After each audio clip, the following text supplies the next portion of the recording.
Donc sur la dernière question, effectivement, dans cette résolution et puis dans d'autres qui se sont inscrites après jusqu'en 2010, la question des sanctions est très difficile à mettre en œuvre. Je ne vous le cache pas. Il y a au Conseil de sécurité un comité des sanctions qui se charge de cette mise en œuvre. Vous connaissez peut-être mieux que le sujet que moi, je vous laisserai la parole, mais en gros, ce comité des sanctions fait le lien avec les parties prenantes pour mettre en œuvre les sanctions. Et il y a une palette assez large de sanctions, notamment des sanctions financières, comme le gel des avoirs, des choses comme ça.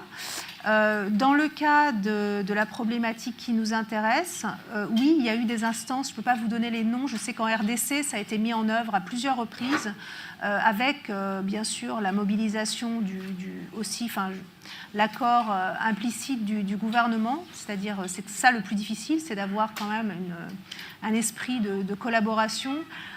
Et il y a eu donc des sanctions à la fois financières et aussi des mises en, des jugements, des mises en accusation de hauts responsables militaires, notamment de l'armée de la RDC et des autres factions en présence, donc qui ont été devant les tribunaux. Après, un des problèmes qui reste vraiment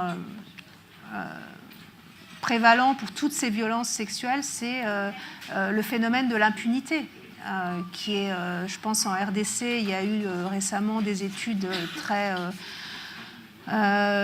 fouillées sur la question et on se rend compte qu'effectivement, c'est un peu ce qu'évoquait Louis, c'est-à-dire que du point de vue de la victime, les progrès, ils sont nuls. C'est-à-dire qu'on vient interviewer la victime, on la sollicite, on l'implique parfois dans des procédures qui durent des années et finalement, même quand les procédures ont lieu, même quand le jugement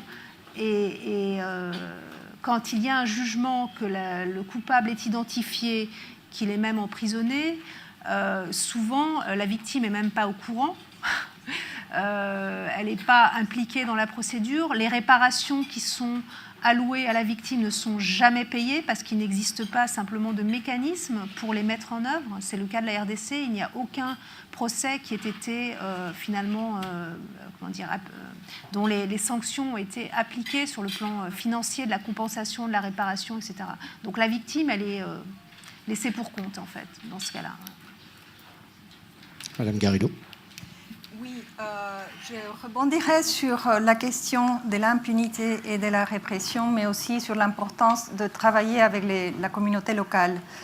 Par rapport à la répression et à l'impunité, c'est le deux faces de la même pièce de monnaie. C'est sûr que l'impunité, c'est la garantie de la répétition. Ceci dit, le mandat du Comité international de la Croix-Rouge n'est pas de faire la répression ou de participer à la répression. Ça, c'est clair.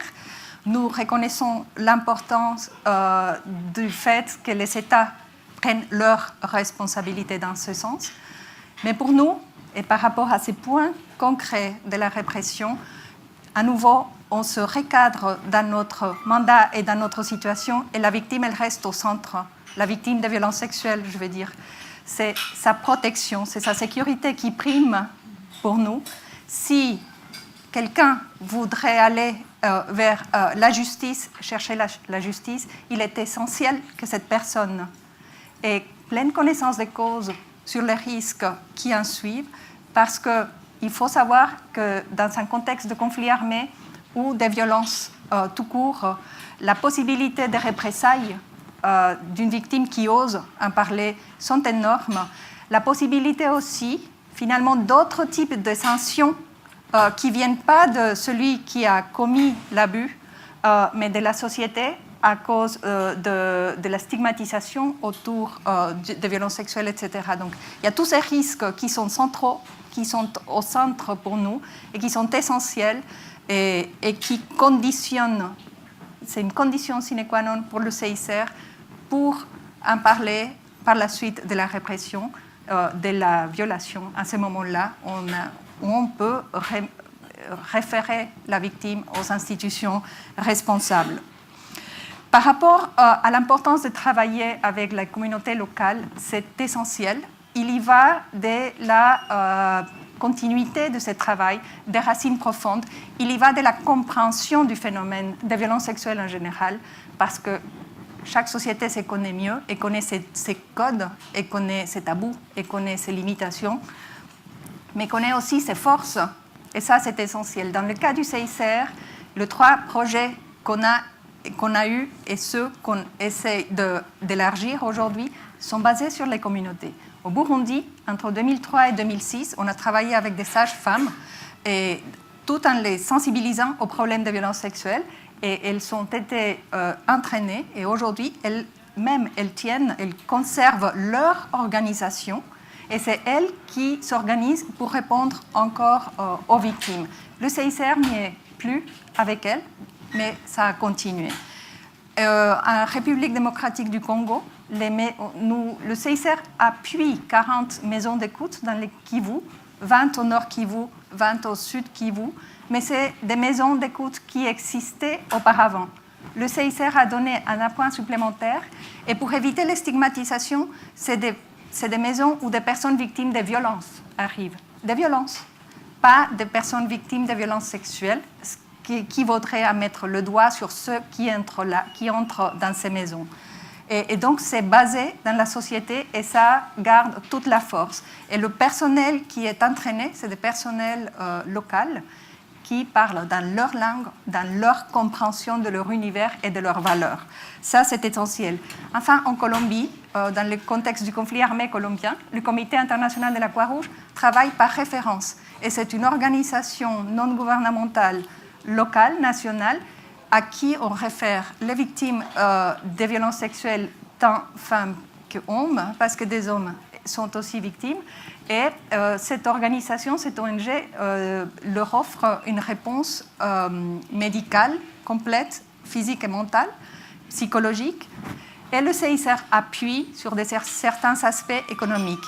Il faut comprendre qu'une personne qui a été victime d'une violence sexuelle peut, et dans un conflit armé en particulier, peut être obligée à quitter sa région, à quitter son mode de vie, et sera dans une situation de démunie, dans une situation à risque économique. Et donc, le CICR cherche à leur apporter aussi des possibilités de réinsertion sociale et de redémarrage. Et ça fait partie de la réponse complète que nous voulons donner aux victimes, parce que ce n'est pas seulement l'urgence médicale physique et l'urgence médicale émotionnelle psychologique qui est immédiate, mais aussi à long terme, mais il y a aussi des besoins de protection qui s'étalent sur le temps, et des besoins économiques auxquels le Comité international de la Croix-Rouge travaille d'arrache-pied pour répondre dans plusieurs contextes. Merci. Alors, prévention, réparation, répression, c'est un peu les 3 mots que je retiens et qui vont occuper finalement la dernière demi-heure un peu de notre débat, et sur lequel j'aimerais vous entendre tous les 4. Bon, la prévention, on vient d'entendre côté CICR un certain nombre d'exemples, réparation également. Du côté de Médecins du Monde, donc quel type d'outils développez-vous à la fois sur ces préventions et ces réparations? Alors, c'est compliqué de résumer toute une action, et une action surtout qui doit être adaptée aux différents contextes. J'évoquerai en fait les quelques exemples qui m'ont le plus marqué, en tout cas notamment récemment. Peut-être que on aura dans la salle des réactions par rapport justement à nos programmes en Centrafrique, que je trouve pour le coup très judicieux, parce que comme vous disiez, sont faits en collaboration avec cette société civile locale qui rend les projets encore plus, je dirais, encore plus montés sur le long terme, je dirais, plus que des projets d'urgence, parce que là, pour le coup, il faut pas oublier que les violences, que les femmes victimes de violences ou les victimes de violences sexuelles en général sont des cas urgents. C'est-à-dire qu'on comme vous l'expliquiez tout à l'heure, on ne va pas dire « Ah ben non, ça c'est pas urgent, on s'occupera de ces femmes-là quand on aura le temps », mais non. Et c'est vrai que l'exemple est... j'aimerais juste revenir sur cette... vous en parliez tout à l'heure par rapport à cette banalisation de l'acte, et puis après arriver à la prise en charge de ces victimes. en fait, c'est horrible ce que vous disiez quand vous disiez que c'est cette banalisation qui facilite finalement l'acte. Et c'est horrible et c'est horriblement vrai, en fait, finalement. Donc, en évoquant justement, parce que vous évoquiez aussi les hommes victimes de violences sexuelles, ce qui nous est rapporté, par exemple, par rapport à ce qui se passe dans les camps de réfugiés, donc loin de la Syrie, aujourd'hui, on retrouve en fait des sortes de, je dirais, d'actes presque de vengeance, ou peut-être je dirais de retour de bâton. Et en fait, les gens qui ont été victimes de ces violences, donc là pour le coup la situation concerne des hommes, ont répété exactement le même acte à leur nouvelle victime, je dirais. Et en fait, c'est cette banalisation de cet acte qu'il faut combattre. Il faut certes c'est fou, mais il faut le banaliser au niveau des hautes sphères internationales, banaliser justement cette violence en disant voilà, ça existe. Il ne faut plus que ça soit un tabou. Et puis en même temps, au niveau du terrain, là où ça se passe, donner un nom à ces actes-là, donc les nommer et normer ces actes. Oui, ce qui vous est arrivé est une violence sexuelle, vous avez été violé. Et il ne faut pas nier justement ce qui est arrivé aux victimes. Et puis, ça fait partie de la prise en charge aussi, de permettre aux gens de mettre un nom sur ce qui leur est arrivé, parce que on est très souvent dans des sociétés, dans des contextes assez lourds, qui en deviennent encore plus avec le contexte.